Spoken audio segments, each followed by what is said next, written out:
ओम श्री सूर्याय नमः। आज रविवार को सुनिए रविवार व्रत की कथा। प्राचीन काल में एक राजा था और एक रानी थी। उनके पास सिपाही, घोड़े, दास, धन दौलत सब कुछ था। सिर्फ उनकी संतान नहीं थी। इसी कारण वे दोनों राजा रानी बहुत दुखी रहते थे। संतान प्राप्ति के लिए उन्होंने हर तरह के दान, धर्म, धार्मिक अनुष्ठान, जप, मंत्र, पूजा पाठ आदि सब किया, लेकिन इससे उनका कोई फायदा नहीं हुआ। जब राजा और रानी वृद्ध होने लगे तो दोनों को बहुत ही चिंता हो गई। वे दोनों सोच में पड़ गए कि अब हमारे इतने बड़े राज्य का क्या होगा। कौन बनेगा इस राज्य का वारिस? कौन लेगा प्रजा की जिम्मेदारी? राजा और रानी दिन रात इसी चिंता में घुटने लगे। उन्हें खाने और पीने की भी सुध नहीं रहती थी। तो एक सुबह राजा के दरबार में एक साधु आता है। तो दासी रानी को इत्तला करती है। तब वह दासी से कहती है, यह मेरा अंतिम दान धर्म है। इसके बाद मैं अपने हाथों से कोई दान धर्म नहीं करूंगी। रानी चावल भरा छाछ हाथ में लेकर बाहर आती है और साधु की झोली में भिक्षा डालने आगे बढ़ती है। तो उसके चेहरे पर छाई उद्विग्नता साधु की दृष्टि में आती है। वह उससे पूछता है कि रानी साहिबा, आपको क्या हुआ है? आपको क्यों इतनी उदासी हो गई है? तब रानी साधु को सारी हकीकत बताती है और सिसकने लगती है। उस पर वह साधु कुछ पल गंभीर हो जाता है और कहता है कि चिंता मत करो रानी साहिबा, आपकी संतान की इच्छा पूरी हो जाएगी। आपकी कोख से एक पुत्र का जन्म होगा। मात्र वह 14 साल तक की ही आप लोगों को मिलेगा।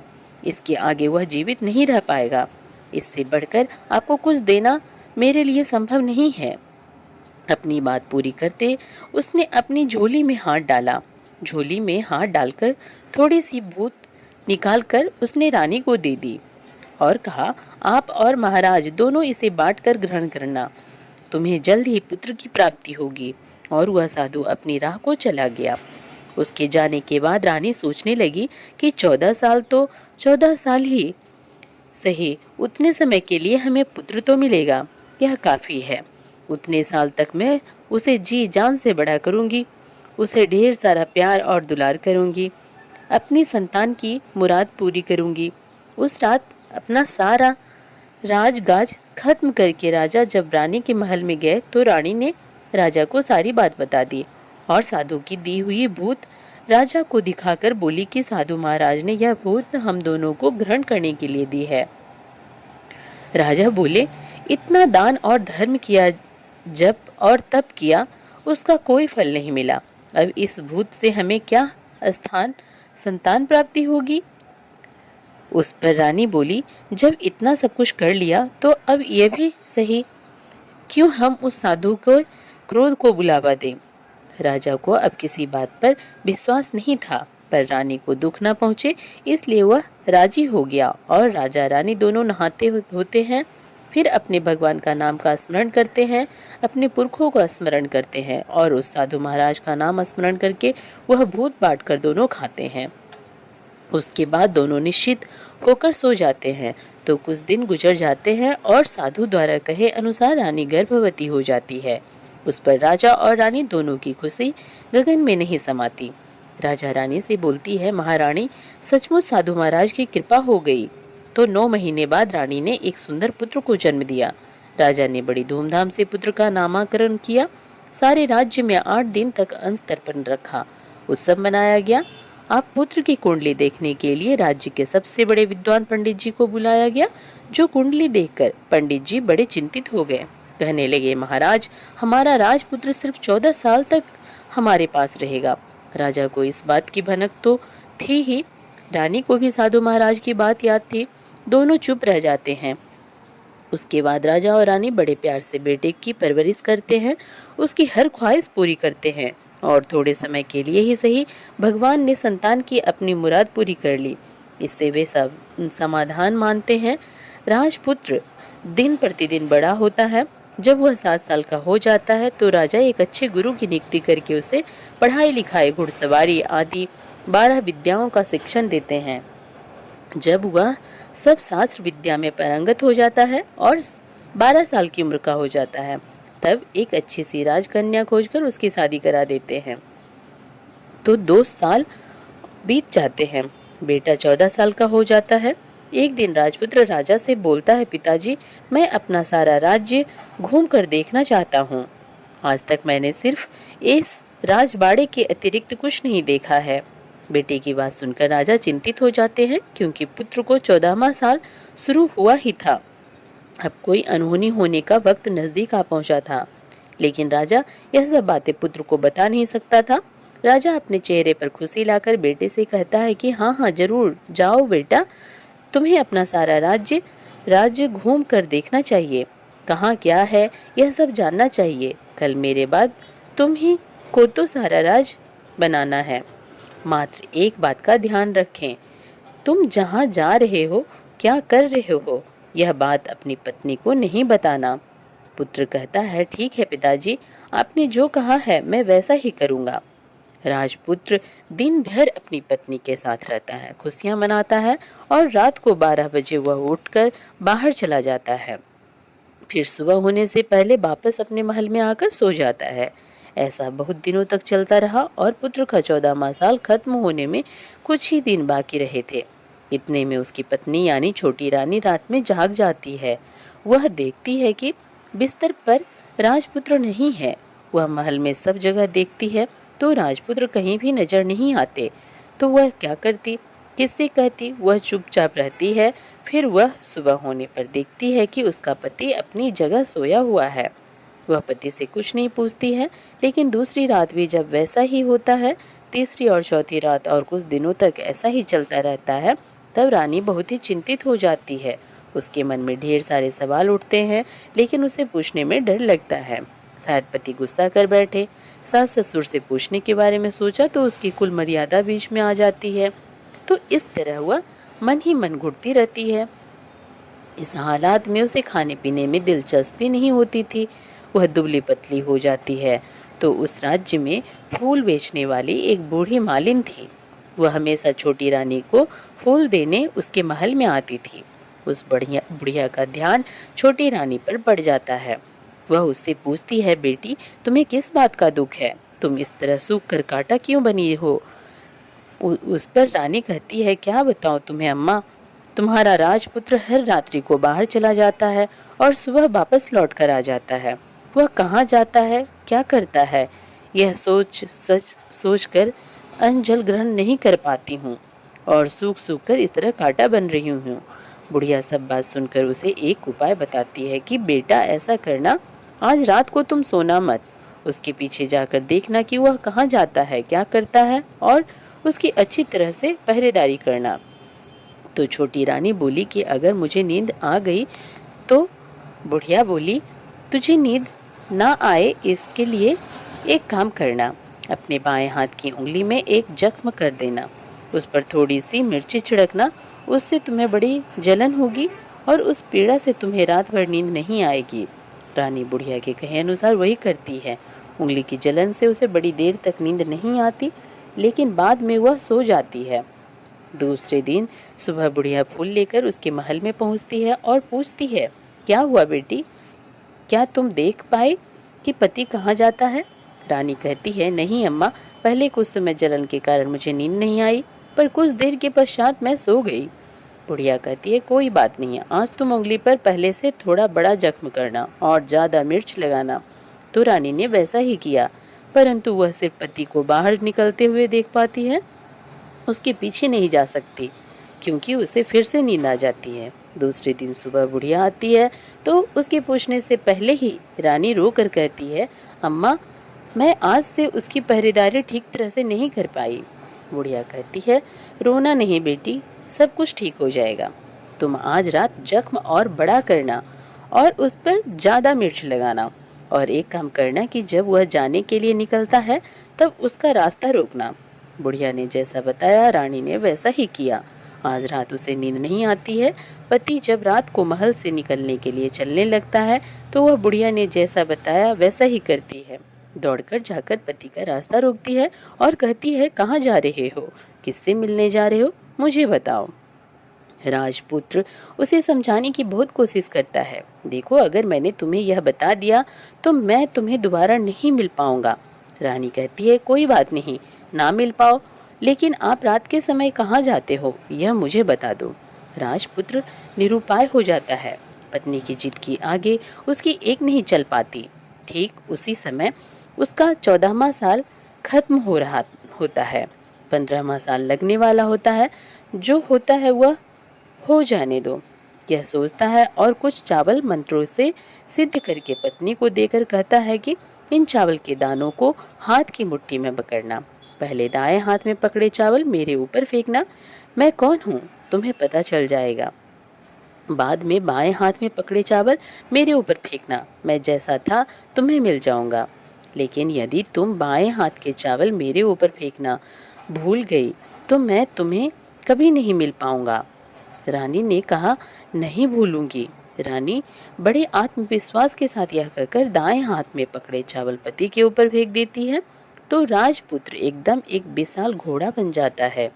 एकदम उम्दा सफेद गर्दन पर लंबी आयाल देखते देखते वह तेजी से दौड़ने लगता है। रानी उस घोड़े को एकदम भौचक्की होकर देखने लगती है और पति ने बाएं हाथ के चावल फेंकने की जो बात कही थी वह भूल जाती है। उसकी आंखों के सामने घोड़ा महल से बाहर निकलकर चला जाता है।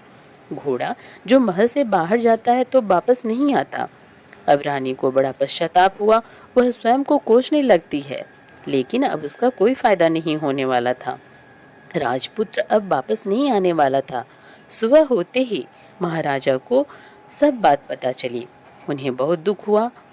वे बिस्तर पकड़ते हैं और राह देखते हैं कि एक दिन उनका बेटा वापस आ जाए। इस तरह 1 महीना गुजरता है। 3 महीने गुजरते हैं। आखिर 6 महीने पूरे हो जाते हैं। राजपुत्र का कोई अता पता नहीं चलता।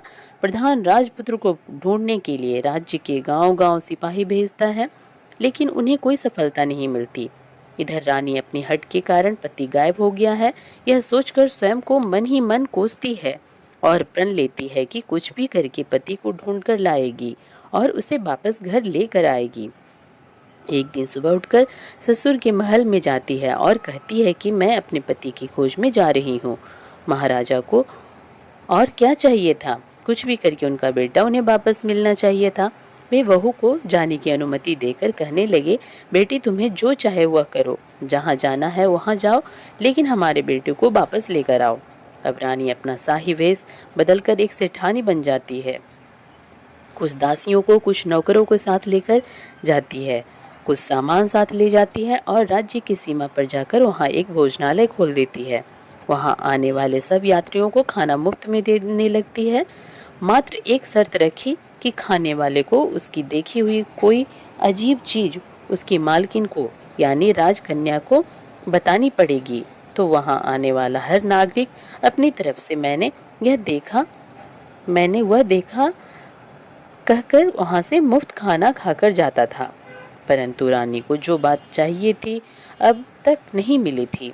ऐसे ही कुछ दिन बीत गए तो रानी के महल में फूल लेकर जाने वाले बुढ़िया के एक बेटा और बहू थे। उनका एक छोटा बेटा था, यानी बुढ़िया का एक पोता था। तो बेटा और बहू सुबह काम के लिए निकलते थे तो पोते को संभालने की जिम्मेदारी बुढ़िया पर रहती थी। दिन भर पोते को संभालती थी। एक दिन बुढ़िया को पान खाने की आदत थी तो पान लगाने के लिए चूना चाहिए था। वह उसे तैयार करने के लिए सीपिये लेकर आई। इन सीपियों को भूनने के लिए गोबर के कंडे चाहिए थे। कंडे इकट्ठा करने के लिए वह बांस की टोकरी लेकर चरवाहे के मैदान में गई। वहाँ बहुत सारे कंडे थे। उन्हें जमा करते करते उसे घर आने में अंधेरा हो गया। इस ओर शाम होते ही काम से वापस आकर बेटा और बहू घर पहुंचे तो देखा कि बच्चा घर पर अकेला है और रो रहा है। वे दोनों गुस्से से लाल पीले हो गए। इतने में बुढ़िया घर आ पहुंची। बेटे ने पूछा, पोते को घर अकेला छोड़कर कहाँ गई थी? बुढ़िया बताने लगी कि मैं गोबर के कंडे इकट्ठा करने गई थी। इस पर बेटा बोला, दोबारा बच्ची को अकेला घर पर छोड़कर यही यदि कहीं गई तो मैं तुम्हें बहुत पीटूंगा। बुढ़िया कहने लगी कि नहीं बेटा, फिर कभी ऐसा नहीं करूंगी। लेकिन दूसरे ही दिन बुढ़िया वह बात भूल गई और फिर चरवाहे के मैदान पर कंडे इकट्ठा करने चली गई। शाम को जब बेटा और बहू काम से वापस लौटे तो देखा बच्चा घर पर अकेला है और रो रहा है। अब उसके बेटे की सहनशक्ति खत्म होने लगी और बुढ़िया के वापस आने पर उसे घर से निकाल दिया। बुढ़िया रात भर घर के बाहर अंधेरे में बैठी थी और सुबह होते ही हाथ में टोकरी लेकर कंडे इकट्ठा करने के लिए निकल गई। उस दिन उस पर कंडे इकट्ठा करने का मानो पागलपन सवार हो गया था। कंडे इकट्ठा करते करते जब अंधेरा हो गया, उसे मालूम ही नहीं चला। उसे जब ध्यान आया तो गांव का रास्ता भी ठीक तरह से दिखाई नहीं दे रहा था। वह अंधेरे में आंखें फाड़कर देखती देखती किसी तरह आगे निकल पड़ी तो एक कपिला गाय छन छन की आवाज करती गली की घंटी बजाते हुए ठुमक कर उस मैदान पर आ गई। उसे देखकर बुढ़िया सोचने लगी कि इस गाय के पीछे पीछे जाऊंगी तो गांव तक पहुंच जाऊंगी। तब बुढ़िया उसके पीछे पीछे जाने लगी। वह गाय उस मैदान से लेकर एक एक करके 6 मैदान पार करती है। आखिर में वह 7वें मैदान तक पहुंचती है तो क्या होता है कि उस मैदान पर एक बड़ा सा पत्थर है। गाय जाकर उस पत्थर को अपना सींग मारती है। जब गाय ने सींग मारा तो वह पत्थर टूट गया और पाताल में नीचे जाने की सीढ़ियां दिखाई देने लगी। तब वह गाय उन सीढ़ियों से नीचे जाने लगी। बुढ़िया यह सब देख देख रही थी और झट से जाके गाय की पूंछ को पकड़ लिया। वह गाय के साथ नीचे पाताल में पहुंच गई और तुरंत ही गाय की पूंछ छोड़ दी और इधर-उधर देखने लगी। उसने देखा कि वहां दीप और दिए जलते हैं और तेज रोशनी गाय के ऊपर पड़ती है और वहां अद्भुत घटनाएं घटने लगती हैं। गाय के नीचे जाते ही उसके गले में अपने आप साल पड़ गई और छमछम करके कोई दूध आड़ी में गाय को दूध दूहने लगा।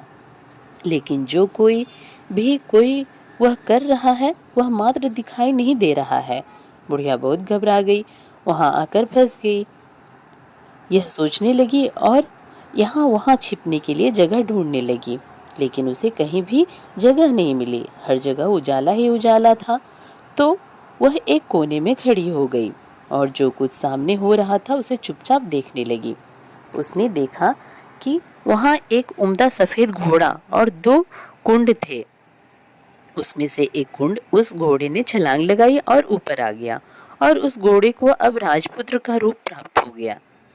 उसने दूसरे कुंड के पानी में स्नान किया, वहां रखे नए कपड़े पहने और नजदीक ही एक सुंदर पलंग था।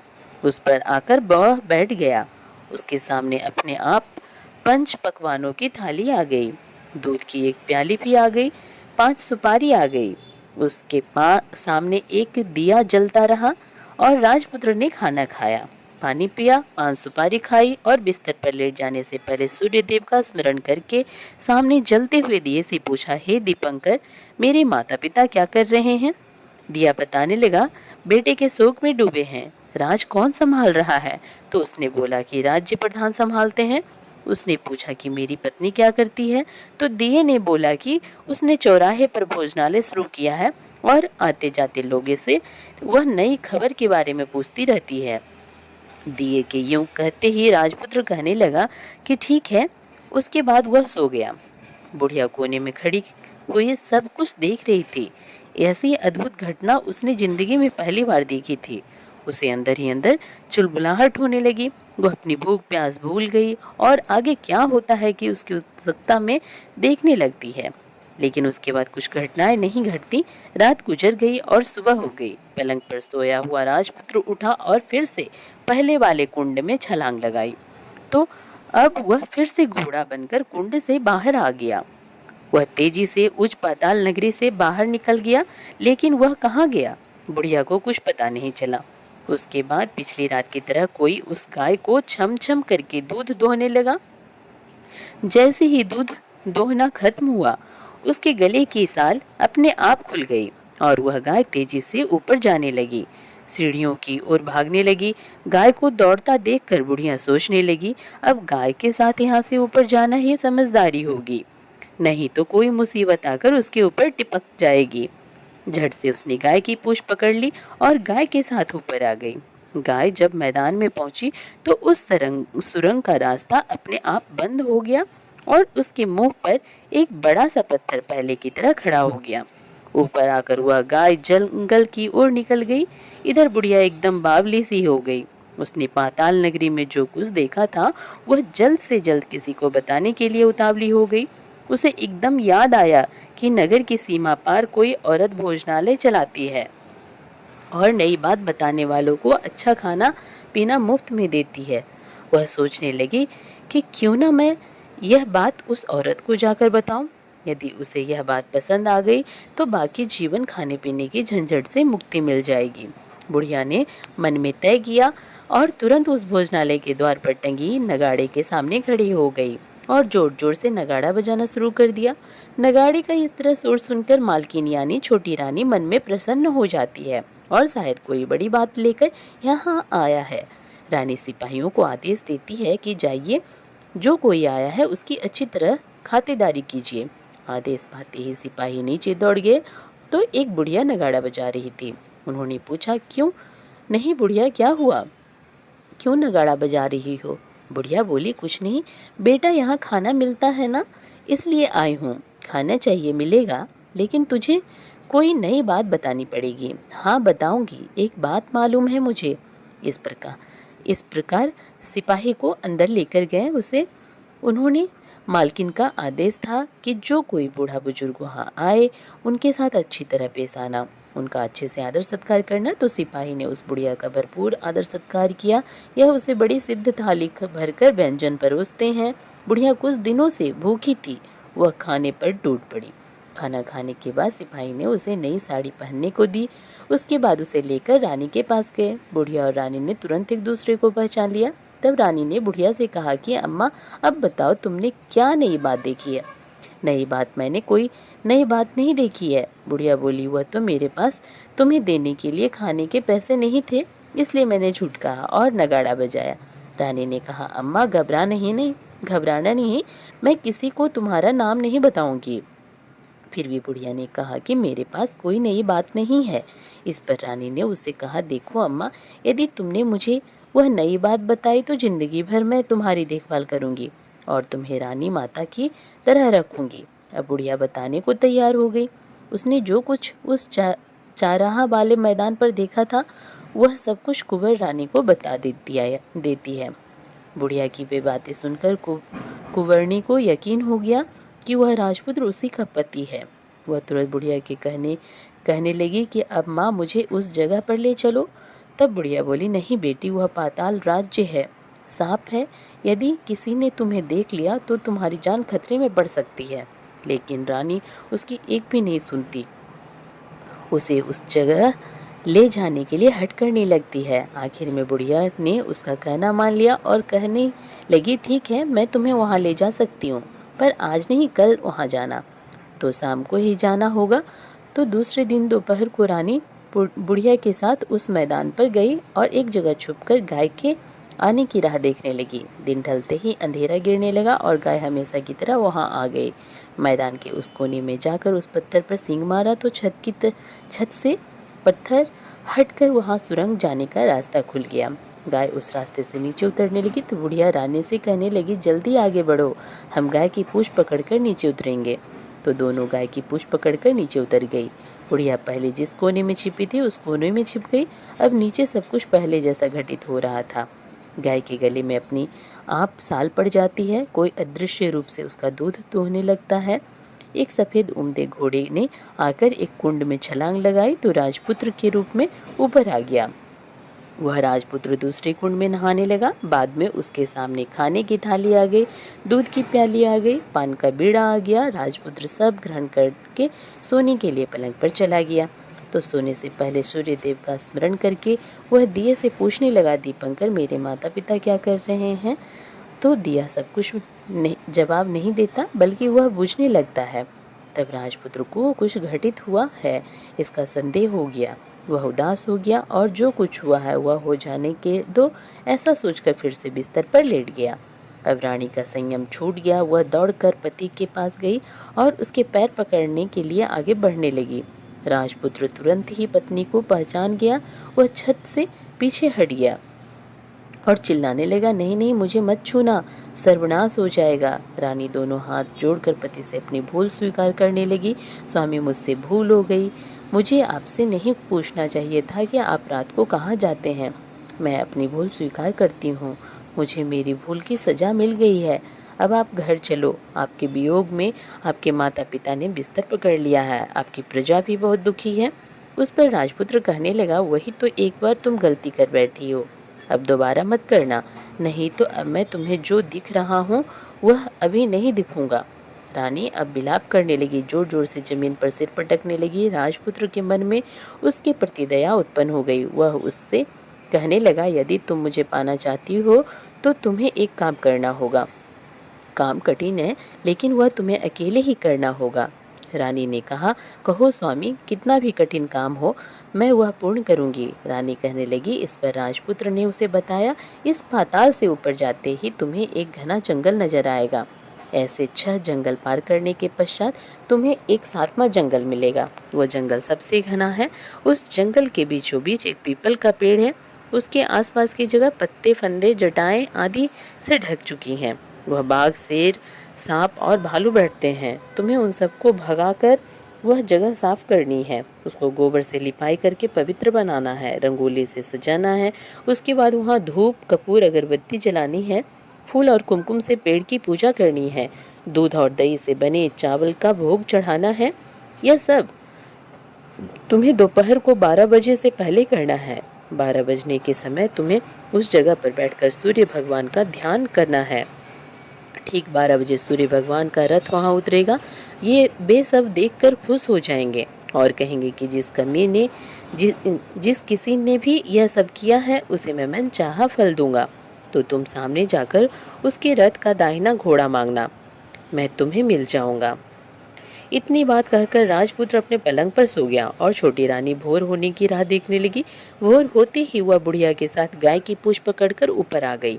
ऊपर आने के बाद वह बुढ़िया से कहने लगी, अम्मा, अब मैं अकेले ही आगे जाऊंगी, तुम भोजनालय वापस चली जाओ। वह जंगल में जाकर राजपुत्र की बताई जगह ढूंढने लगी और स्वयं आरे से वह जगह साफ कर दी। बाद में राजपुत्र ने जैसे बताया वैसे ही लिपा पुटाई करके वापस आ गई। दूसरी सुबह होने से पहले उठी और जंगल में उस जगह पहुंची। वहां जाकर इत्र और गुलाब का पानी छिड़क कर उस जगह को सुगंधित धूप अगरबत्ती जलाकर उसे पवित्र किया और पूजा की सब सामग्री वहां तैयार कर सूर्य भगवान का ध्यान करके बैठ गई। जैसे कि पति ने बताया था कि दोपहर को ठीक 12 बजे सूर्य भगवान का रथ उस पीपल के पेड़ पर आकर रुका है। उस सूर्य भगवान ने जब रथ से नीचे देखा तो सुगंधित वातावरण देखकर वे बहुत प्रसन्न हो गए। फिर वे बोले, जिस किसी ने यह काम किया है वह यहाँ आकर आज मुझसे कुछ भी मांगे, मैं उसे दे दूंगा। रानी ने जब यह शब्द सुने तो बिना समय गवाए दौड़कर उनके सामने आ गई और उनको साष्टांग नमस्कार करके बोली, भगवान भगवान वह मैं ही हूँ, मैंने ही यह जगह साफ की है। अच्छा, तो तुम्हें जो चाहिए वह मांगो। भगवान, मुझे आपके रथ का दाहिना घोड़ा चाहिए। सूर्य भगवान बोले, नहीं नहीं, मैं तुम्हें और कुछ भी दे सकता हूँ, लेकिन यह घोड़ा नहीं दे सकता।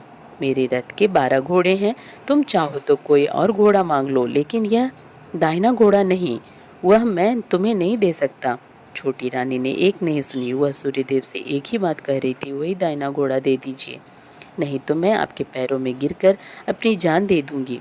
अब सूर्यदेव धर्म संकट में पड़ गए। उन्होंने वचन दे दिया था, अब अपने वचन से पलट भी तो नहीं सकते थे। ठीक है, दे दिया तुम्हें घोड़ा। सूर्यदेव ने कहा, फिर एक बात और भी कही, देखो मैंने तुम्हें घोड़ा तो दे दिया है, लेकिन वह तुम्हें यहाँ नहीं मिलेगा, तुम्हें उसे पाताल में जाकर लाना होगा। रानी बोली, पाताल में ही क्यों भगवान, मैं उन्हें पाने के लिए कहीं भी जा सकती हूँ।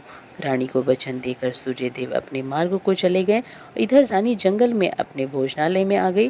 फिर वह बुढ़िया को लेकर उस मैदान पर आ गई और जल्दी ही शाम हो गई। शाम होते ही वहाँ वह गाय आ गई और उसने सींग मारकर सुरंग पर पत्थर हटाया और नीचे उतरने लगी। रानी और बुढ़िया जल्दी जल्दी उसकी पूंछ पकड़कर नीचे उतर गई। नीचे पाताल में सब घटनाएं पहले की तरह ही घटने लगी। घोड़े का एक कुंड में नहाकर राजपुत्र बन जाना, नहा धोकर पलंग जा घोड़े का एक कुंड में नहाकर राजपुत्र बन जाना, नहा धोकर पलंग पर जाकर बैठना, तो उसे खाने की थाली, दूध की प्याली आना, पान का बीड़ा आना। लेकिन आज एक नई बात घटी।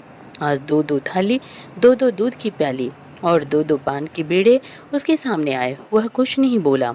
अपने हिस्से की थाली खाकर, दूध पीकर और पान का बीड़ा चबाकर वह सोने चला गया।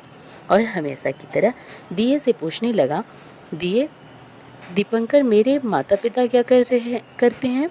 दिए ने बताया, वे दोनों तुम्हारे शोक में मरने की स्थिति में पहुंच गए हैं।